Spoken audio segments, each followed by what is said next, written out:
இந்த தடுப்பூசி இடுகையானது ஆர்என்ஏ தடுப்பூசிகளுடன் தொடர்புடையது. கொரோனாவில் இவை பெரும்பாலும் பயன்படுத்தப்படுகின்ற ஒன்றாகும். இருப்பினும், உங்கள் பகுதியில் ஆர்என்ஏ தடுப்பூசிகளும் பயன்படுத்தப்படுகின்றனவா என்பதை நாங்கள் உறுதியாக கூற முடியாது, ஏனெனில் கொரோனாவுக்கு பிற தடுப்பூசிகளும் உள்ளன. இது ஒரு அவசர விழிப்புணர்வு அழைப்பாகும். கொரோனா தடுப்பூசி ஆனது டிஎன்ஏவுடன் குறுக்கிடுகின்றது. தனிப்பட்ட உரிமைகள் மீது பல மாதங்களாக பாரிய கட்டுப்பாடுகளுக்கு பிறகு பலர் தனிப்பட்ட உரிமைகளுடன் மீண்டும் ஒரு சாதாரண வாழ்க்கைக்காக இயங்கிக் கொண்டிருக்கின்றார்கள். ஜெர்மனிய கல்வி மற்றும் ஆராய்ச்சி அமைச்சர் அஞ்சா கார்லிக்ஸ்லின் விதிமுறைகளின் கீழ் இந்த வருவாயின் திறவுகோல் இன்னும் புதிய தடுப்பூசி உருவாக்கப்பட உள்ளது. தாக்கெசாவ் படி ஜெர்மன் அரசாங்கம் 750 மில்லியன் யூரோக்கள் வரை செலவிட திட்டமிடப்பட்டுள்ளது. ஜெர்மன் அரசாங்கத்தின் ஒரு முக்கிய புள்ளிகள் தெளிவாக இதை கூறுகின்றன. மக்களுக்கு ஒரு தடுப்பூசி கிடைக்கும் போது கொரோனா தொற்று முடிவுக்கு வரும். கொரோனா தொற்று நோயை முடிவுக்கு கொண்டு வருவதற்கான இந்த விசித்திரமான வரையறை கேள்விகளை எழுப்புகிறது. தடுப்பூசி பரப்புரையாளர் பில் கேட்ஸ் அதிகாரப்பூர்வமாக ஒப்புக்கொள்ளப்பட்டதை விட அரசாங்கத்தின் மீது அதிக செல்வாக்கு செலுத்துகிறாரா? ஏப்ரல் 12, 2020 அன்று ஜெர்மன் தொலைக்காட்சி நிலையமான ஏஆர்டி அளித்த பேட்டியின்படி கேட்ஸ் 7 பில்லியன் மக்கள் கொண்ட முழு உலக மக்களுக்கும் கொரோனாவுக்கு எதிராக தடுப்பூசி போட விரும்புகிறார். இருப்பினும், இந்த கொரோனா தடுப்பூசி மூலம் சுமார் 7 லட்சம் தடுப்பூசி சேதங்களை அவர் எதிர்பார்க்கிறார் என்று கேட்ஸ் ஒரு நேர்காணலில் வெளிப்படையாக ஒப்புக்கொள்ள வேண்டியிருந்தது. தூக்க நோய், போதைப்பொருள் போன்ற பல மீள முடியாத தடுப்பூசி சேதங்கள் பன்றிக்காய்ச்சல் தடுப்பூசி பிரச்சாரத்திற்கு பிறகு ஏற்கனவே ஒப்புக்கொள்ள வேண்டியிருந்ததால் இந்த முன்கணிப்பு அநேகமாக குறைத்துதான் மதிப்பிடப்பட்டுள்ளது.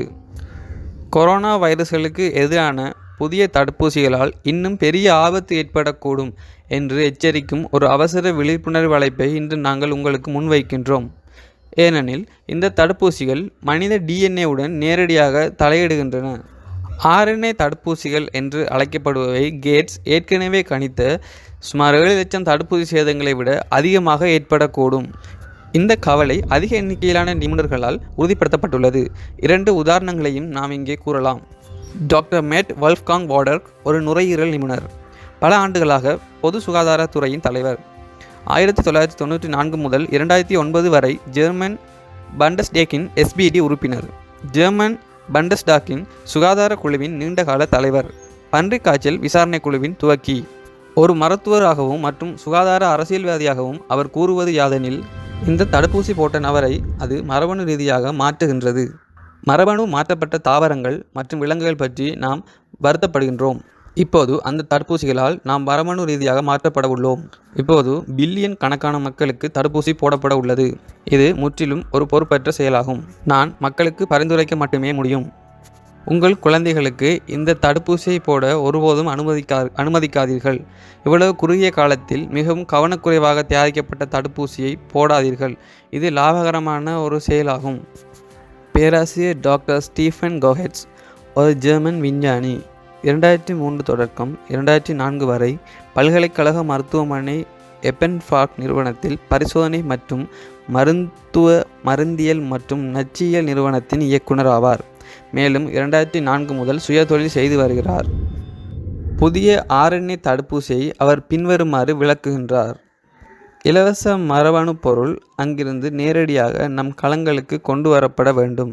இது எங்கள் சொந்த உயிரணுக்களால் நகலெடுக்கப்பட்டு இனப்பெருக்கம் செய்யப்பட வேண்டும். இது மனிதர்களின் மரபணு மாற்றத்தை தெளிவாக குறிக்கின்றது. குறிப்பாக, இந்த மரபணு பொருள் கிருமி உயிரணுக்களில் இணைக்கப்படவில்லை என்பது எங்களுக்கு தெரியாது. அதாவது பெண்ணின் முட்டை செல்கள் அல்லது ஆணின் விந்து செல்கள். இது மரபுரிமையாக இருக்கும் என்பதை குறிக்கிறது. இந்த தடுப்பூசி உற்பத்தியாளர்களும் மரபணு மாற்றங்களின் அபாயத்தை பற்றி அறிந்திருக்கின்றார்கள். ஏனெனில் இந்த புதிய மரபணு தடுப்பூசிகளின் மருத்துவ பரிசோதனைகளில் பங்கேற்பாளர்கள் கடுமையாக கர்ப்பத்தடுப்புக்கு தங்களை ஈடுபடுத்திக் கொள்ள வேண்டும். மனிதர்கள் மீதான இந்த பொறுப்பற்ற மரபணு சோதனைகள் திறந்த அட்டைகளுடன் விளையாடப்படவில்லை என்பதும், மரபணு பொறியியல் சட்டம் மரபணு மாற்றங்களை மனிதர்களுக்கு நேரடியாக தடை செய்யாது, ஆனால் அவற்றை வரையறையாக விளக்குகின்ற என்பதன் மூலம் காட்டப்படுகின்றது. தடுப்பூசியால் ஏற்படும் குடிமக்களின் உயிருக்கு மற்றும் அவயங்களுக்கு சேதம் விளைவிக்கும் எந்தவொரு பொறுப்பிலிருந்தும் தடுப்பூசி உற்பத்தியாளர்களுக்கு சட்டமன்ற உறுப்பினர் விலக்கு அளித்துள்ளார் என்பது முன்னோடி இல்லாத ஒரு அரசியல் ஊழலாகும். மரபணு கையாளுதலை அடிப்படையாக கொண்ட ஒரு தடுப்பூசி எந்த வகையிலும் ஒரு தொற்று நோயை முடிவுக்கு கொண்டு வராது. மாறாக ஒரு வியத்தகு மனித பேரழிவை தூண்டும். மரபணு மாற்றப்பட்ட உணவுகள் வெளிப்படையாக அறிவிக்கப்பட வேண்டும். மேலும் அவை பெரும்பான்மையான மக்களால் கண்டிப்பாக நிராகரிக்கப்படுகின்றன. தடுப்பூசி போடுவதை இன்னும் பலர் கடுமையாக எதிர்ப்பார்கள். இது அவர்களின் சொந்த மரபணுக்களை நேரடியாக மாற்றுகின்ற விஷயங்கள் மற்றும் உண்மைகள் பற்றி அவர்கள் வெளிப்படையாக அறிந்து கொண்ட பின்பு.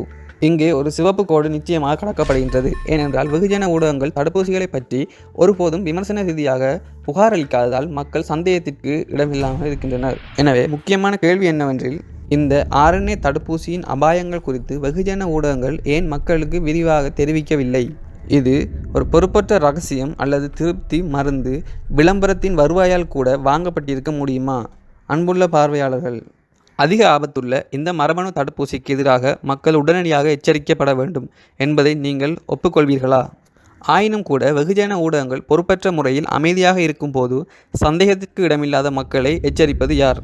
இதற்கு ஒரே ஒரு வழி மாத்திரமே உள்ளது. முடிந்தவரை பலருக்கு நீங்களே பகிர்ந்து தெரிவிக்க முடியும். ஆகவே இந்த காணொளியை இப்போது காண்பிக்கப்படும் இணைப்பு வழியாக சமூக தளங்களில் விநியோகிப்பதன் மூலம் எங்கள் அவசர விழிப்புணர்வு அழைப்பை ஆதரிக்க முடியும். இந்த வழியில் கொரோனா நெருக்கடி ஒரு தடுப்பூசி மூலம் முடிவுக்கு வராது. ஆனால் மக்கள் இதிலிருந்து விழித்தெழ முடியும்.